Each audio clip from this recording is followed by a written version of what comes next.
Undisputed live from Los Angeles. I'm Jenny Taft alongside Skip Bayless and Shannon Sharp. Guys, good morning. Yeah, you glad to have me back, aren't you? Yeah, so how was it for you two in Canton over the weekend? I just want to know, Jenny had her bags packed too. Jenny went to Minnesota. Oh, Jenny she went to home. Minnesota. Yes. Different Minnesota. That's a clever dodge, but it's okay. It's okay. It's okay. See, that's how rumors get started, Skip. Oh, do they? Yeah. I don't know. I That's how just rumors- jumped to that Yeah, you conclusion. I'm just sorry. jumped to that conclusion. Yeah. Well, how was it, Shannon? So her first. Yeah.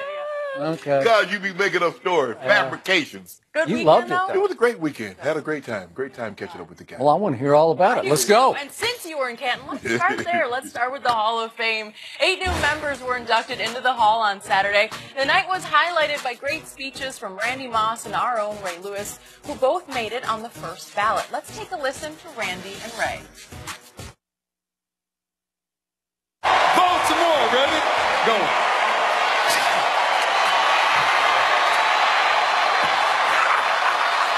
There's somebody sitting home right now. There's a young 10-year-old kid sitting home that don't have a father. And he's ready to join the gang. He's ready to give up. I'm telling you, don't give in. And don't ever give up. That ain't what we do. Bill Belichick, I'm not going to forget about you. I want to thank you for being a friend when it wasn't always about football. You showed me how much I love the game. You challenged me every day to go out here and be great. For all my teammates, coaches, equipment managers that's in attendance today, I want to thank you all, because it doesn't take one. It takes all 11 of us, all the way from the streets of Rand, West Virginia. Maxine Patricia Moss, we are in the Pro Football Hall of Fame. God bless and have a good night. Oh, I love hearing. I could listen to those all day. Gives you the chills. Shannon, what was your biggest takeaway from the weekend? It was a great weekend. It's always good to get back, Skip, and catch up with the guys, because we don't get a chance to get together much, Skip. Basically, it's the Hall of Fame or the Super Bowl. They invite a lot of the guys back, and so it's not very often that we're able to get together and catch up. But this was a great weekend. I've known Ray for over 2 decades, and I had a feeling I knew kind of where his speech was going to head. I think the biggest takeaway is that he had the Madonna mic and that he spent like 0 seconds actually behind the podium. 0. So this is kind of. But he spent 33 minutes speaking. He did, which is not the longest. No, Brett Favre still holds the record. Brett Favre holds You the should have record. told Ray, you should have encouraged him to go for the record. Well, I think he was going for as long as he possibly could. And I like his message. I understood. And I knew, kind of like I said, I know Ray for 2 decades. So I had an idea of where he was going to go with his and the message that he was going to try to get across. I was shocked with Randy Moss because I didn't know this about him. Skip, people think because you play in a league with someone, you know that person. I did not know how much faith and family meant to Randy Moss. I didn't know how much football meant to Randy, because there are times it looked like he could care less about football. Yep. But hearing him talk and about his faith, and hearing him talk about how his family and his mom in particular, growing up in Rand, West Virginia, and we remember the documentary they did, I think it was 30 for 30, and his upbringing and how it almost got derailed. To hear him talk, Skip, I was really, really impressed with Randy Moss. He impressed me. I learned things about him that I didn't already know. And the biggest thing was his tie. The names, the Eric Garner, the Sandra Blands, the Tamir Rices, the Alton Sterlings, the people that tragically lost their lives at the hands of police brutality, and what some of the players of the NFL, why they're kneeling, why they're raising their fists, why they're trying to raise awareness. Skip, the Hall of Fame started in 1963, the Pro Football Hall of Fame. And I think far as back as 1970, they're on television. So when you look back 25 years from now, you're going to be able to look at that tie, and I'm sure there'll be people, who are those names? And then they'll Google, and then they'll understand. And for Randy to tell these families, you're not alone, you're not forgotten, we still think about you. We still here fighting for you and others like you. It was great. But to hear Randy get up there, and all the speeches were good. Bobby Beathard, I know him. You know, I was in the league when he was a general manager. Urlacher played against him. He's one of those guys. You don't see linebackers his size, Skip. 6'4", 250 pounds, and could run.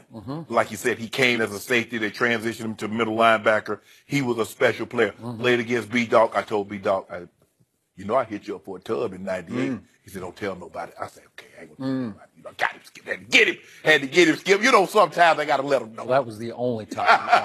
I think that was actually the only time that we played Philly in my career while he was there.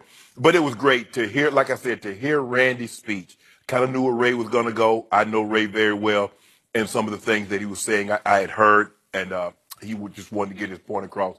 I thought all the speeches were great, but Randy Moss, I learned something different. I got a whole new profound respect for him, and I learned so much more about him. Likewise, I'm going to get to Randy's speech in one moment. But first of all, I have to ask the question, why was Bill Belichick there?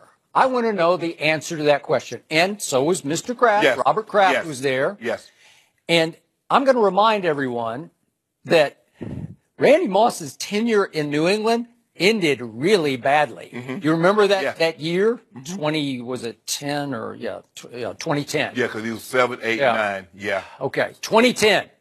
Starts out game 2. Tom Brady throws 10 balls Randy Moss's way, and he catches only 2 of them. And it started to unwind from that point forward, to unravel, because it looked to me like Randy Moss no longer was trying when he was on the field for the New England Patriots in game 3, and especially game 4, you'll remember, was at Miami on a Monday night. Right. And Tom Brady threw 1 ball in Randy's direction, and he caught no balls for the first time ever in his tenure in New England. Right.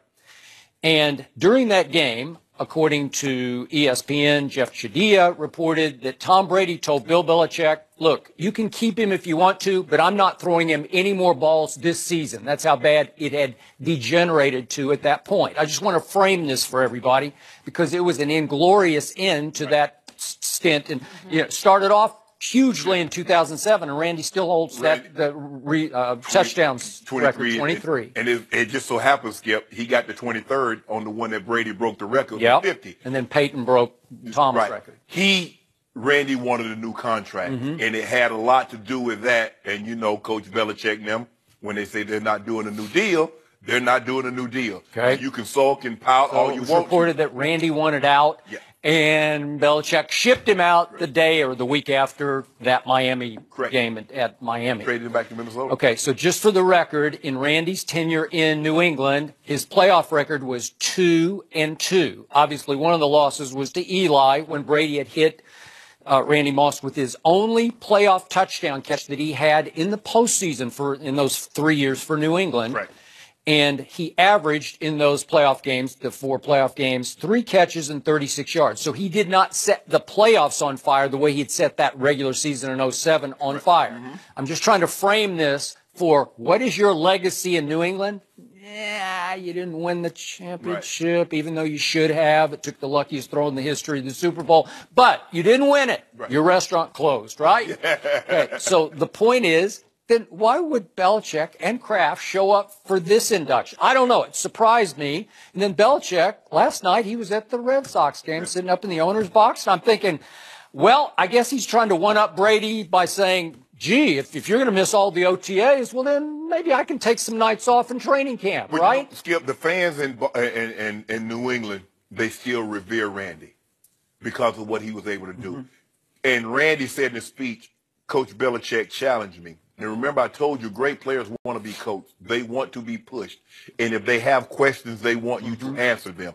And the really good, the great coaches can get you to do things you don't think you can do. I got that. So he has the utmost respect for Coach Belichick. Did he retire as a Patriot? No. Nope. He went back to Minnesota. And by the way, just in my mind's eye, I still see him as a Viking. I think He was 8 years a Viking, then he went back, and it lasted like 4 games. Then he went to Tennessee, and then he retired, and then he came back and played for San Francisco, and actually played in the San Francisco-Baltimore Super Bowl. Yes. And caught a couple of balls. Yes. So he bounced around after that, but he didn't end well in New England. So it just seemed like a little bit of a reach for Belichick and Kraft to be part of that induction ceremony.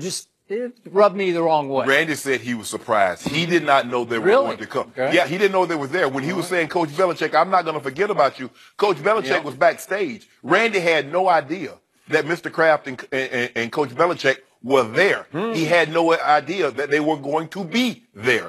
So he was shocked when he finished his speech and Coach Belichick and Mr. Kraft walked on stage. He was shocked. I mean, you could see the look on his face like, you guys are here? Well, that's nice, but did they want to share the spotlight? I don't know. Well, How it came across to me. Both of those guys will have a gold jacket. The moment Coach Belichick, they should go ahead and just, like I said, there are some players, they should just go ahead and waive the 5-year wait. Coach Belichick, just go ahead and waive the 5-year wait. Mr. Kraft, I say within the next 5 years, he will have a gold jacket. Well, did Belichick want to get inducted that night? Like, is it an add-on at the end? Let's just go ahead and put him in the Hall of Fame. Well, I don't know. He might wear flip-flops. He might. So, now to the speeches. You knew and I knew exactly what Ray was going to do. And he did Ray. We got Ray sitting right here this football season and last football season on Undisputed. And we get that right here. He's very animated. Fire and brimstone preacher is Ray Lewis. That's him. And he did Ray. And it was great, but it was anticipated great. I did not see Randy Moss coming, and he stole the show. I'm sitting with Ernestine watching this, and she says, God, I love this guy, but she doesn't really know him as a player. And I said, well, trust me on this. The time he spent in Minnesota, I'm not sure you would have loved him. Loved him? Like, there was one controversy after another in which he was verbally abusive, obviously to referees, to all people in authority, to sponsors, to teammates, to coaches. It was just one incident after another after another. If